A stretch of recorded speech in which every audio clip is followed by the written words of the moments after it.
नमस्कार दोस्तों। और आज की इस वीडियो के अंदर अपने बीजी अकाउंटिंग सॉफ्टवेयर के अंदर कंपनी क्रिएट करना सीखेंगे और वो भी बिल्कुल प्रैक्टिकल मेथड के साथ में। तो अगर आप बीजी अकाउंटिंग सॉफ्टवेयर को सीखना चाहते हो तो इस वीडियो का पूरा देखना। और सबसे पहले आपको बीजी अकाउंटिंग सॉफ्टवेयर को डाउनलोड कर लेना है। तो बहुत सारे लोगों की ये थोड़ी सी रिक्वायरमेंट भी रहती है, भी हम टेली सॉफ्टवेयर को तो ईजी इंस्टॉल कर लेते हैं, लेकिन बीजी सॉफ्टवेयर को हमें डाउनलोड करने में थोड़ी सी दिक्कत आती है। तो आपको मैं ईजी मेथड बता देता हूँ कि आपको सबसे पहले गूगल पे बीजी अकाउंटिंग सॉफ्टवेयर आपको टाइप करना है। उसके बाद में ये बीजी सॉफ्टवेयर की ऑफिशियली वेबसाइट आपके सामने आ जाएगी, बीजी.इन के नाम से। ठीक है, आप अगर इसके ऊपर जाओगे बेस्ट बीजी अकाउंटिंग सॉफ्टवेयर पे, तो यहाँ पे आपको डाउनलोड का ऑप्शन दिखता नहीं है। ठीक है ना, जिसकी वजह से आपको लगता है भी बीजी अकाउंटिंग सॉफ्टवेयर डाउनलोड हो नहीं रहा। तो आपको जैसे ही यहाँ पर अपने बीजी अकाउंटिंग सॉफ्टवेयर को लिखेंगे तो यहाँ एक आपके सामने डाउनलोड का ऑप्शन आ जाएगा।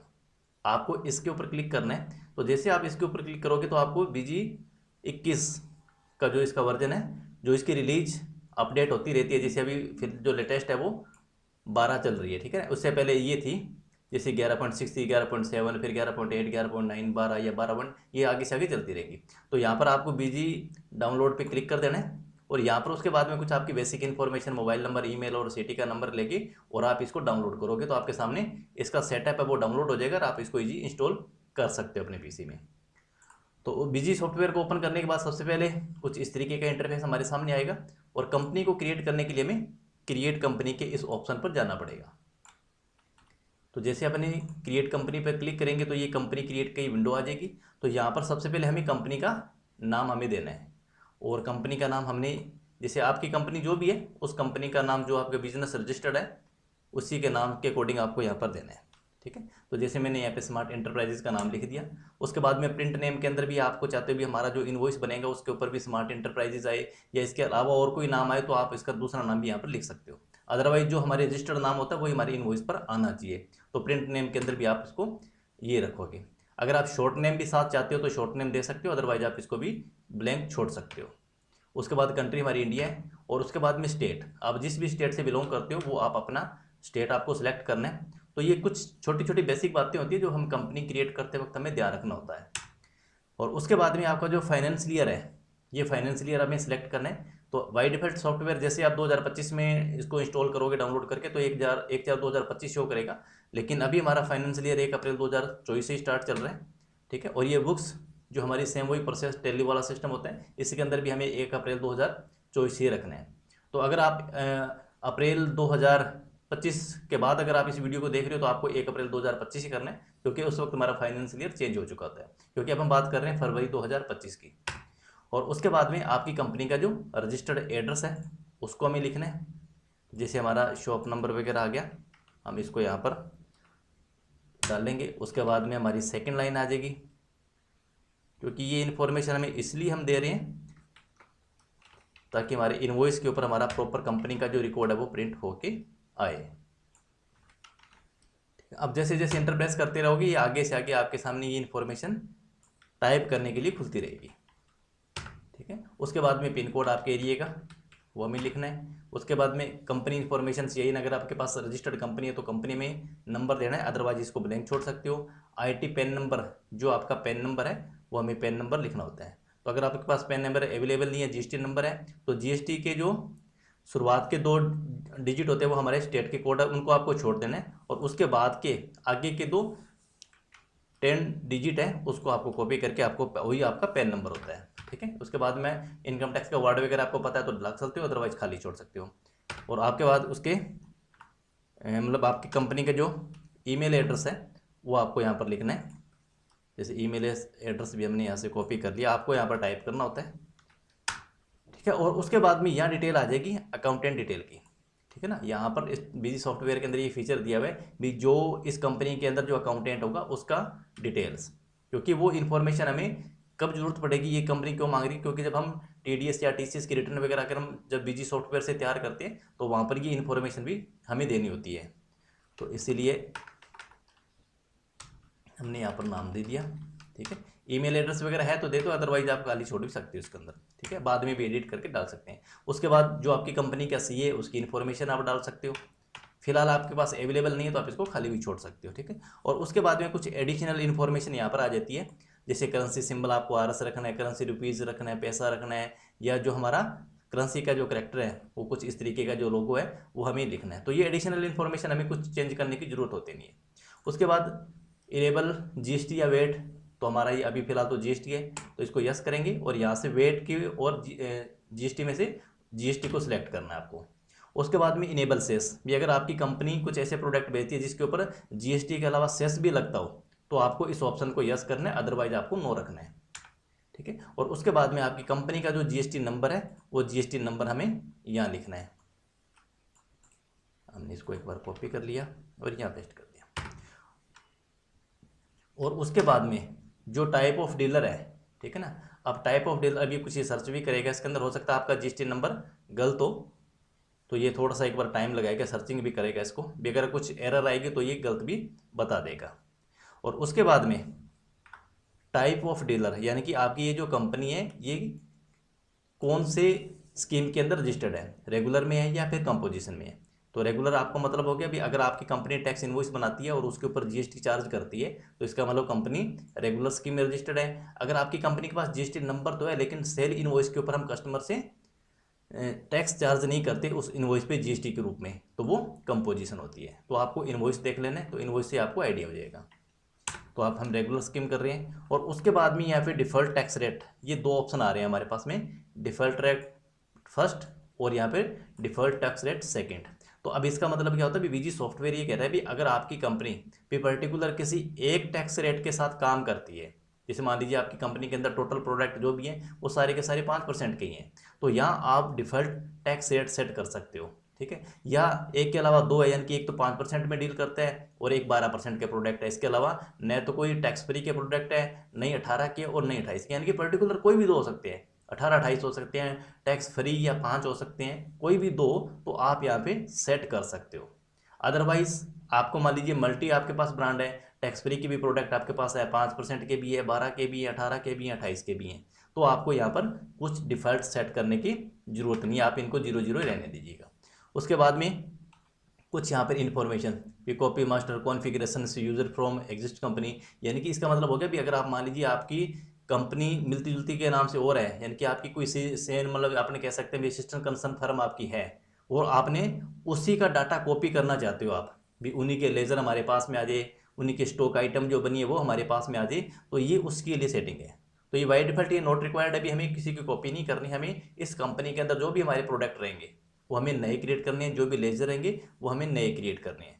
ठीक है ना, तो इसीलिए आप अदरवाइज आपके पास में ये कॉपी करने के ऑप्शन मिल जाते हैं, कॉन्फ़िगरेशन सेटिंग के, यूज़र के, मास्टर के, तो आप इनके यहाँ से कॉपी भी कर सकते हो। अदरवाइज आप डायरेक्ट इसको सेव पे क्लिक करेंगे और सेव पे क्लिक करने के बाद आपको सेव दिस इन्फॉर्मेशन पे यस करना है। ठीक है, अब बहुत सारे अकाउंटिंग सॉफ्टवेयर ऐसे होते हैं जब आप कंपनी क्रिएट करते हो तो उस वक्त आपसे यूज़र आईडी पासवर्ड भी मांगता है भी, आपकी कंपनी आपके अलावा कोई दूसरा ओपन ना कर सके बिना आपकी परमिशन के, यानी कि पास कंपनी को आपको प्रोटेक्ट करना है। ठीक है, तो यहाँ पर ये विंडो आ जाएगी, कांग्रेचुलेशन कंपनी आपकी क्रिएट हो चुकी है सक्सेसफुली। अब बीजी सॉफ्टवेयर आपकी कंपनी क्रिएट होने के बाद में ये आपसे ऑथेंटिकेशन की रिक्वायरमेंट करेगा भी आप यूज़र आईडी पासवर्ड लगाना चाहते हो या नहीं लगाना चाहते। अगर आप लगाना चाहते हो तो आपको यस रखना है, अदरवाइज इसको नो रख सकते हो। लगाना चाहते हो तो यहाँ पर सबसे पहले आपको यूज़र का नाम भी यहाँ पर देना पड़ेगा, उसके बाद में पासवर्ड आपको देना पड़ेगा और रीचेक यानी कि कन्फर्मेशन के अंदर भी आपको पासवर्ड देना है। यस करेंगे तो अब आपकी ये कंपनी है जो क्रिएट हो जाएगी और क्रिएट होने के बाद में ये फीचर्स एंड ऑप्शन का विंडो आपके सामने आ जाएगा। ठीक है, अब इसके अंदर क्या होता है भी, हमारी सॉफ्टवेयर से रिलेटेड जो कॉन्फ़िगरेशन सेटिंग हमें करनी है, स्टॉक इन्वेंट्री से रिलेटेड, अकाउंटिंग से रिलेटेड, जीएसटी, टीडीएस, इन सभी से रिलेटेड। ठीक है ना, तो ये ऑप्शन आ जाता है हमारी। सबसे पहले अगर आप रीजनल सेटिंग करें तो ये आपकी जो बेसिक सेटिंग होती है, हालांकि इसको हमें कुछ चेंज करने की ज़रूरत ही नहीं होती, ये वही एडिशनल सेटिंग है जब आपने कंपनी क्रिएट करी थी उस वक्त जो ये विंडो हमारे सामने आई थी। डेट का फॉर्मेट आपको किस तरीके से रखना है, ठीक है ना, उसके बाद में डेट के अंदर इन दोनों के बीच में कुछ इस तरीके से लगाना है, करेंसी का जो आपका सिंबल है रुपीज़ रखना है, रुपीज़ रखना है, पैसा रखना है, और अमाउंट की जो फॉर्मेटिंग है वो कुछ इस तरीके से आनी चाहिए कॉमा लगने के बाद में। ठीक है ना, तो इसी तरीके से आपकी ये कंट्री और स्टेट की इन्फॉर्मेशन आपकी यहाँ पर दे रखी है। टाइम फॉर्मेट आपका 12 आवर्स का चलेगा। ठीक है, तो यानी कि टाइम आपका जो चले, जो इंडियन मतलब हमारा सिस्टम के अंदर जो टाइम चलता है उसी के अकॉर्डिंग टाइम भी आप सेट यहाँ पर कर सकते हो, 24 आवर्स का करना है या 12 आवर्स वाला रखना है। इंडिया आपकी है ही, राजस्थान है, इसको सेव कर सकते हो। ये कुछ बेसिक है। उसके बाद में डिस्प्ले की सेटिंग है। डिस्प्ले के अंदर आप वॉलपेपर वगैरह कुछ चेंज करना चाहो, मेंटेन कोई कंपनी का लोगो वगैरह अगर आपको लगाना है तो लगा सकते हो। यहाँ पर आप बैकग्राउंड भी, इमेज भी चेंज कर सकते हो। जो हमारी बिल्कुल साफ स्क्रीन आती है उसकी जगह आप इमेज लगा सकते हो। तो ये डिस्प्ले से सेटिंग है। उसके बाद में ये जनरल सेटिंग, बेसिक सेटिंग आ गई, ठीक है ना। इसके अंदर कुछ इन्फॉर्मेशन भी, मेन ऑडिट ट्रायल के लिए आपको इसको यूज़ करना है या नहीं करना, इनेबल यूज़र एक्टिव लॉग करना है कि नहीं करना। तो ये यानी कि ये हमारी वो बेसिक सेटिंग है। इनेबल बीजी मोबाइल ऐप्स, इसके साथ आपको करना है या नहीं करना। तो यानी कि कुछ ये जो लिखा हुआ है इसके लिए हमें पेड वर्जन की ज़रूरत होती है। तो यहाँ पर ये सारे वो बेसिक सेटिंग्स हैं जो जो आपको रिक्वायरमेंट होती है आपकी कंपनी को, तो वहाँ से आप इनको इनेबल या डिसेबल कर सकते हो। बाई डिफॉल्ट ये ज़्यादातर नो ही रहते हैं, ठीक है ना। अगर आपको ज़रूरत है maintain image and signature with users, तो आप इसको यस कर सकते हो। यस करोगे तो कॉन्फ़िगरेशन के बाद डाटा आ जाएगा। एडिशनल ये आ जाएगा डिजिटल सिग्नेचर के लिए, इनवॉइस स्केल करने के लिए, तो नो है। तो आप इसको यूज़ करना चाहते हो तो यस कर सकते हो। तो ये कुछ जनरल सेटिंग आ गई। उसके बाद में ये अकाउंटिंग से सेटिंग भी, आप जब भी आप लेजर बनाओगे तो उसकी बिल बाई बिल डिटेल आपको चाहिए या नहीं चाहिए। चाहिए तो इसको आप टिक मार्क करना है, अदरवाइज आप इसको नो कर सकते हो। आप अकाउंट्स की किसी भी पार्टी की आप क्रेडिट लिमिट आप सेट कर सकते हो यहाँ से। यानी कि अगर आपको मतलब कोई कस्टमर है, आप उसको चाहते हो भी हम एक लिमिट तक उसको उधार देना है, तो आप यहाँ से उसकी एक क्राइटेरिया सेट कर सकते हो उस लेजर का। आप टारगेट सेट कर सकते हो। कॉस्ट सेंटर आप यहाँ से क्रिएट कर सकते हो। अकाउंट्स वाइज इंटरेस्ट रेट आप चेक कर सकते हो भी हमें अलग अलग कस्टमर से अलग अलग रेट के ऊपर हमें इंटरेस्ट चार्ज करना है, तो वो अलग अलग मेथड आ जाएगा। अदरवाइज सभी के लिए कॉमन हो जाएगा। आप जो हमारे लेजर है उसको हमें रिकनसाइलेशन करना हो तो हम उसको रिकनसाइल कर सकते हैं, ठीक है। तो ये सारे मतलब वो बेसिक सेटिंग्स है। हालांकि हम जब जैसे जैसे हमारी सीरीज आगे बढ़ती जाएगी बीजी सॉफ्टवेयर की, हम इन सभी फीचर्स को प्रैक्टिकली यूज़ करने वाले हैं।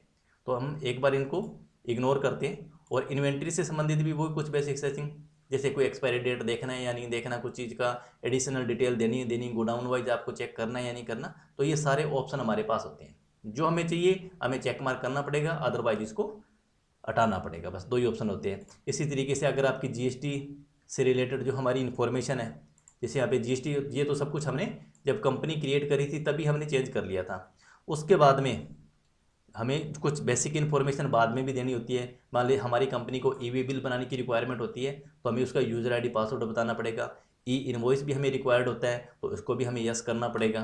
तो जैसे मान लीजिए हमें ई वे बिल बनाना है, तो जैसे हम इसको यस करेंगे तो कुछ ये इन्फॉर्मेशन मांग लेगा कि आपकी प्लेस कहाँ से, आपको कहाँ तक जाना है, पिन कोड आपका क्या है। यानी कि अब ये सॉफ्टवेयर से डायरेक्ट मतलब पोर्टल से डायरेक्ट ये सॉफ्टवेयर है जो पिक करेगा भी ये डाटा हमारा यहाँ से यहाँ तक जाएगा तो कितने किलोमीटर की डिस्टेंस होनी चाहिए, तो उसी से रिलेटेड आ जाएगा। और यहाँ पर ये चीज़ कुछ डिटेल भी, amount after which E way bill applicable B2C या B2B भी कितनी अमाउंट तक आपका ई वे बिल है जो जनरेट होना चाहिए। ई वे बिल की रिक्वायर्ड की लोकल ट्रांजेक्शन्स, ये तो यानी कि वो सब कुछ वो बेसिक सेटिंग जिस जिसकी हमें रिक्वायरमेंट है।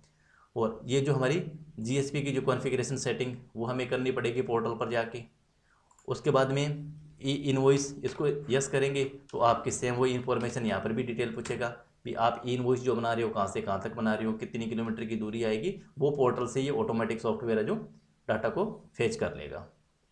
तो ये हमारी फीचर्स की डिटेल्स होती है सारी ना। तो इसी तरीके से हम धीरे धीरे इन सभी चीज़ों को अच्छी तरीके से समझते रहेंगे, ठीक है। अब उसके बाद एग्जिट करोगे, अगर मान लीजिए आपके पास ये बाइट एग्जिट हो भी गया हो तो वापस आप इसी ऑप्शन पर आपको आना है, एडमिनिस्ट्रेटर पर। उसके बाद आपको जैसे मान लीजिए इसके अंदर काफ़ी सारे ऑप्शन आपके पास में खुलते जाएंगे, ठीक है। कॉन्फ़िगरेशन पे सेटिंग पे जाओगे तो फीचर एंड ऑप्शन का ऑप्शन आ जाएगा, यहीं से आप इसको वापस फीचर को दोबारा आप ला सकते हो। तो इसके अंदर भी आपको बीजी सॉफ्टवेयर के अंदर बेसिक है, स्टैंडर्ड है, इंटरप्राइजेज है, तो ये कुछ इस तरीके की आपको फीचर्स भी मिलते हैं। तो इंटरप्राइजेज के अंदर आपको टॉप लेवल के आ जाएंगे, बेसिक लेवल है और स्टैंडर्ड है। बेसिक के अंदर कुछ फीचर्स आपको कम मिलते हैं, स्टैंडर्ड के अंदर बेसिक के अलावा और स्टैंडर्ड में कुछ और आपको फीचर्स मिलते हैं। यानी कि ये अलग अलग 3 डिवाइड के अंदर सॉफ्टवेयर आपको प्रोवाइड किया जाता है। तो वो हमें अपनी रिक्वायरमेंट होती है भी हमें कौन सी रिक्वायरमेंट के अकॉर्डिंग हमें सॉफ्टवेयर को सिलेक्ट करना होता है, ठीक है ना। इसी तरीके से हम ये सारी आने वाली हमारी जो वीडियो रहेगी बीजी काउंटिंग सॉफ्टवेयर की, उसके अंदर हमें लेजर क्रिएट करना, स्टॉक आइटम को क्रिएट करना, ट्रांजैक्शन एंट्री करना, जीएसटी की रिपोर्टें देखना, टीडीएस की रिपोर्टें देखना, सब हमारे इस चैनल पर आप लोगों को मिलती रहेगी। तो इस चैनल को सब्सक्राइब आप जरूर कर लेना। और आज की वीडियो अगर आपको नॉलेजेबल लगे तो वीडियो को भी आप लाइक ज़रूर कर देना।